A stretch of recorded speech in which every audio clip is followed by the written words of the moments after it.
In this video, we will understand an extra permission to allow users to cancel drop-off. Let's say a drop-off is scheduled, but due to rain or traffic, the driver is delayed. You can cancel the drop-off for that particular day. Or let's say you don't want the drop-off once scheduled to be cancelled by any user, just only by an authorized user. We can control this from an extra permission. Let us understand how. To begin with, let's click on Setup and redirect ourselves to the pickup. Go to the home drop-off scheduler. As you can see here, there are multiple drop-offs scheduled. Now we do have this option to cancel this drop-off. You can do this for all the orders here, as you can see. Now let's click on the first order. It is giving you the option to mention the reason here.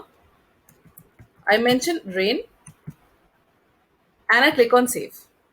Now my drop-off is cancelled. Now let's go to the SuperAdmin.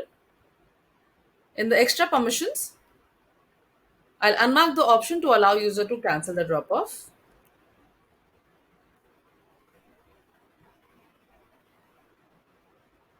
Once the permission is saved, let's go back to the store and click on the home drop-off scheduler once again.